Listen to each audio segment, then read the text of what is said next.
Hey there, my friend, and welcome back. It's Heather, your certified high performance coach. So, what's the big secret that this high performer has to having more energy? Stay tuned, and I'm going to tell you 3 of my favorite tips that I like to do every single day to not only increase my energy, but to have the energy and stamina that I need in order to excel in life and to accomplish all the goals that I have.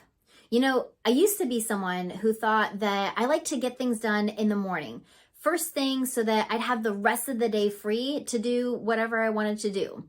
Get my tasks all done, get my things checked off of the list, and then the rest of the day is mine to do what I please.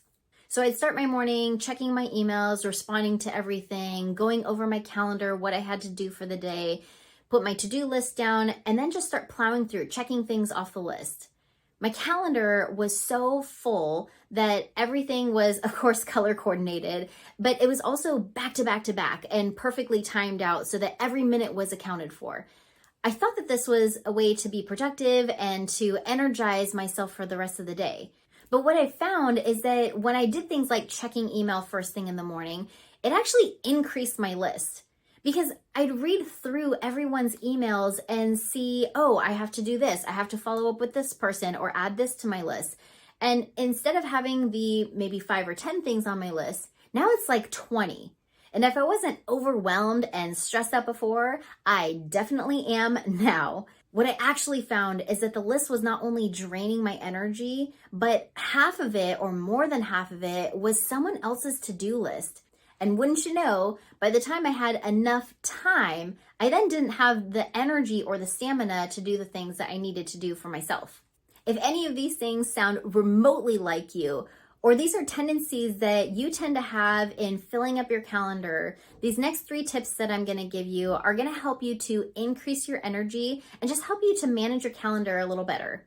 Number 1, and this is an important one, you got to take at least 30 minutes for yourself every day. And do it before you jump into your day. Now, I know what you're thinking. I don't have time for 30 minutes. It's not in my calendar. I have all these other things to do, and my calendar and my task list and my emails are already piling up. But hear me out. When you take that 30 minutes for yourself, it gives you that freedom to do something for you, which actually energizes you and gives you the endurance that you need to then tackle your list and go to your emails and other people's agendas. And by the way, this 30 minutes is not the time to be scrolling on your phone or watching a TV show. No. This is not screen time. This is you time. I adopted this practice from a really good friend and mentor of mine, Aliana Kali, who helped me to recognize that my time and my well-being is important. And so it is crucial that I have that 30 minutes every single day. And I promise you, it's going to help you too. Number 2. I want you to look at your calendar, your to-do list, wherever it is that you have things written down of what you're going to do for the day or the week. And I want you to weigh them.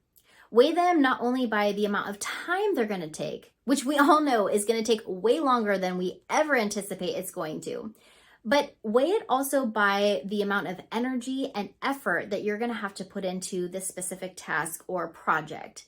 Then you're going to limit how many things you're going to do in that day based on the weight of their time, energy, and effort.